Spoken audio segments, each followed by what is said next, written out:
They brought us parrots and balls of cotton and spears and many other things, which they exchanged for the glass beads and hawk bells. They willingly traded everything they owned. They do not bear arms and do not know them, for I showed them a sword. They took it by the edge and cut themselves out of ignorance. They would make fine servants. With 50 men, we could subjugate them all and make them do whatever we want. Shalom, shalom. First off, I want to give all praises, honor, and glory to Yahweh, Ba'ashim, Yahushai, Ba'ashim Rakakadash, Yahweh being the true name of Heavenly Father, Yahushai being the name of His only begotten Son, who the world ignorantly calls God, Jesus Christ. I give double honor to the elders and the apostles, a great millstone, taught the truth and will well, and salutations to you, hopefully that puts on the truth and the honesty and sincerity. It's Buddy what's up, coach, you know, this is Spirit Power, Yahweh, Ba'ashim, Yahushai, and the statement I just read to you was spoken of by no other than Cristobal Colon, also known as Christopher Columbus himself. That is how he described his first encounter of the indigenous people of the Americas, which according to the Bible are the Hebrew Israelites. So his interaction with them, he immediately saw that he could take advantage, and that is what he did.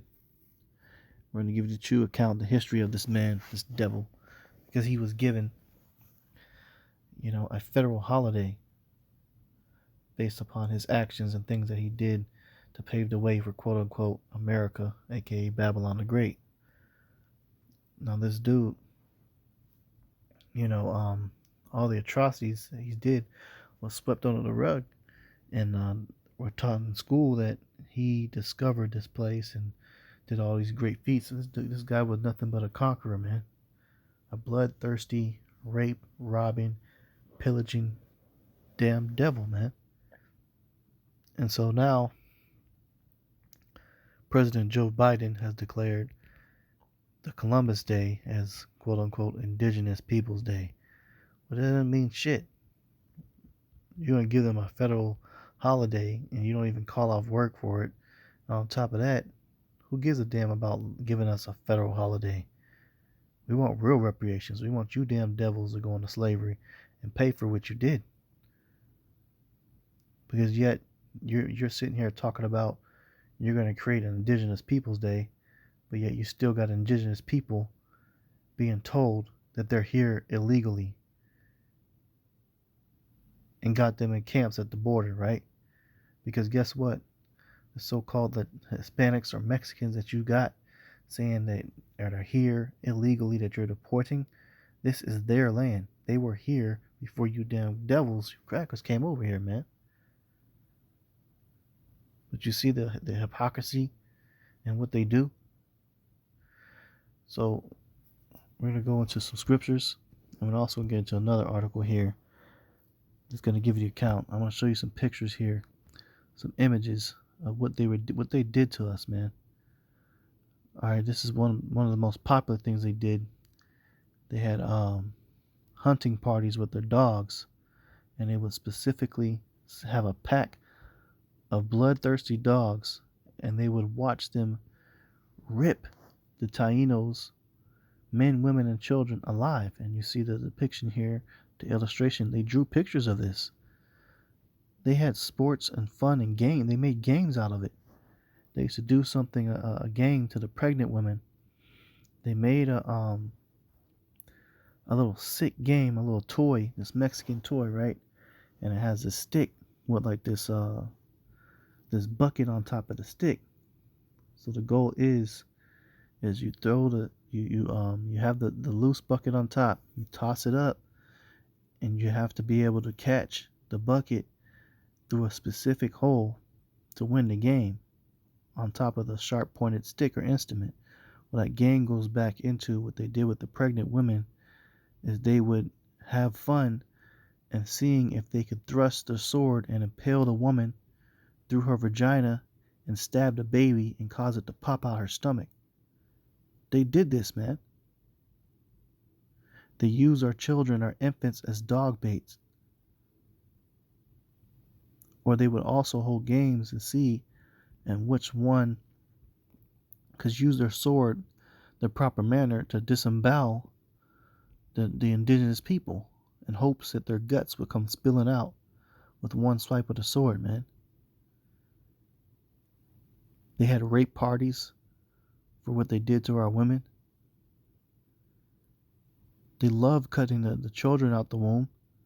They were notorious for that.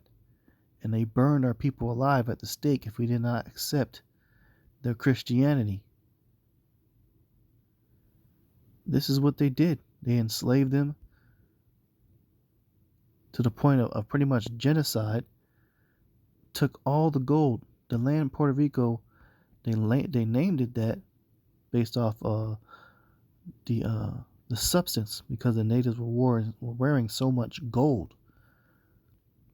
And like they said, they were willingly trading anything they owned. Why? Because they were peaceful people.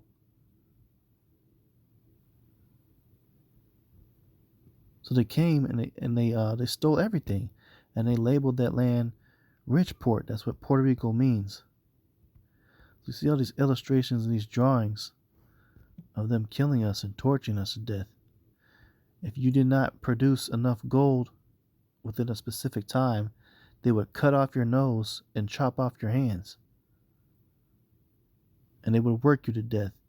Here's another image here. They have lynched a Taino woman, an indigenous woman. They probably raped her. They have the kid hanging from the same rope, and they're holding two upside down babies and letting the dog tear them apart alive, man. This is what they did. They gave this damn devil a holiday for this, man. And gave him so much credit to quote unquote discovering America.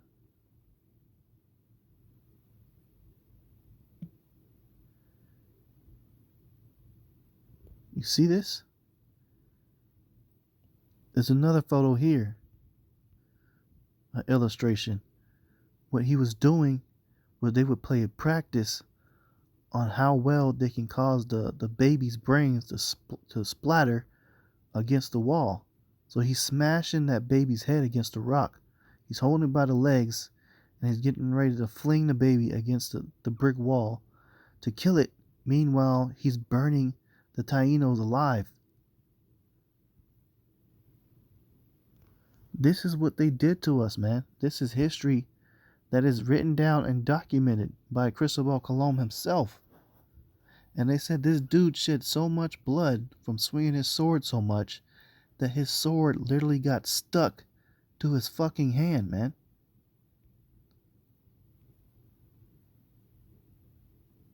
You see, they got another dude here. They're burning him alive. Torture. Cutting off their hands if they didn't find enough gold in time. Let's go into this article here. Okay? Just listen to the numbers. The 1492 Voyage of Discovery is, however, hardly all that is at issue. In 1493, Columbus returned with an invasion force of 17 ships, appointed at his own request by the Spanish crown to install himself as viceroy and governor of the Caribbean islands and the mainland of America, a position he held until 1500, setting up shop on the large island he called Hispaniola, today Haiti and Dominican Republic. He promptly instituted policies of slavery. Well, that's prophecy, okay? Scripture says we'd be going into slavery again with ships, and they certainly did. They put us on slave boats back to Spain. And how did he know how to get over to the Americas? Was literally from the Bible. He read the voyage in the book of 2nd Esdras and how we came over here into the further land where neither mankind dwelt, the land called Asareth. And he came here with a Hebrew interpreter because he knew there were Hebrew Israelites here, and he was successfully able to communicate with that Hebrew interpreter. We were speaking broken forms of Hebrew. It says he promptly instituted policies of slavery and systematic extermination against the native Taino population. Columbus's programs reduced the Taino numbers from as many as 8 million at the outset of his regime to about 3 million. So from 8 million to 3 million within 3 years, he killed that many people. He killed 5 million people in 3 years. It says perhaps 100,000 were left by the time of the governor's departure. His policies, however, remained, with the result that by 1514, the Spanish census of the island showed barely 22,000 Indians remaining alive. That's crazy, man. That's insane. So this means roughly 9 years after he had already killed 5 million, there was only 22,000 left alive. It says in 1542, only 200 were recorded. So from 1492 to year 1592, the population went from 8 million to 200. That's how much killing this damn dude did, man. But he was given a holiday and praised in the little elementary schools, right? That's why the Lord's got such a heavy judgment to this place.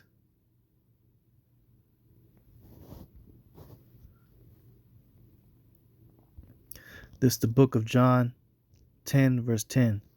The thief cometh not, but for to steal and to kill and to destroy. That's all Esau comes for to do, man.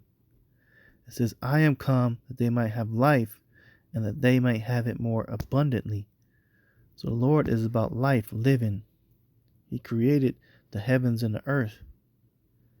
Esau, Edom, he doesn't come to do anything but to steal, kill, and destroy, and to lie.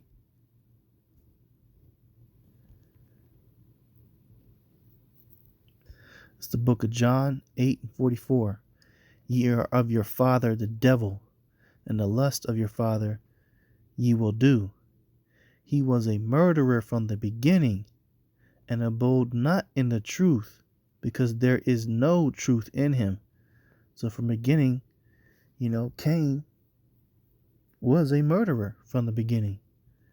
The word Cain, or the name Cain itself, means spear or jealousy. So killing through jealousy. And that's the exact same thing that Esau does. Esau, his name means red, which represents bloodshed. He's a murderer from the beginning. He's born that way, man. When he speaketh a lie, he speaketh of his own, for he is a liar and the father of it. So he's not truthful either. He's not to be trusted. Obadiah 1:10. For thy violence against thy brother Jacob, shame shall cover thee, and thou shalt be cut off forever. So why the Lord put in the spirit for them to change Columbus Day's name to Indigenous Peoples Day. That shame has begun to cover Esau.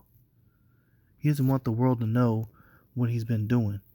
For the longest time, he was bragging about it. But now the rest of the nations on the outside looking in are knowing, hey, this damn dude's a damn devil. Proverbs 4:16. For they sleep not except they have done mischief, and their sleep is taken away unless they cause some to fall. So these people, they don't rest unless they cause somebody punishment and hell and torture. Ecclesiastes 12:10. Never trust thine enemy, for like as iron rusteth, so is his wickedness. So when iron begins to rust, it takes a second. It don't just come out rusted right away. First, you might get a new iron skillet, and it's going to be nice and shiny and clean. But when iron rusts, It just comes slowly. So you don't trust these devils. Even though they may seem friendly as hell at first, that wickedness will come out. Because these are the things that they've done to us. Yet they gave that guy a whole holiday for it. Knowing that what this damn devil did, they knew. The Lord is exposing everything, man. That shame is covering him. It's covering Esau. And he's beginning to get to the point where he's going to try to beg to get out of his punishment. But it won't work. You know? So, Lord's will is us edifying. Just going into this wicked Columbus Day. It actually starts tomorrow. Well, technically, since it's 12 a.m. here, it starts today, which is October the 11th. You know, they got that Columbus Day or Indigenous Peoples Day. That's what inspired this to the spirit. And it's important you bring out Esau's track record so people can understand why you need to avoid him. So I'm going to go ahead and close out. Give all praises, honor, and glory to Yahweh, Ba'ashem Yahushai, Ba'ashem HaKadosh, double honor to the elders, the apostles, the great millstone, touch the truth of the well, and salutations to hopeful light, pushing the truth and honesty, sincerity. Shalom.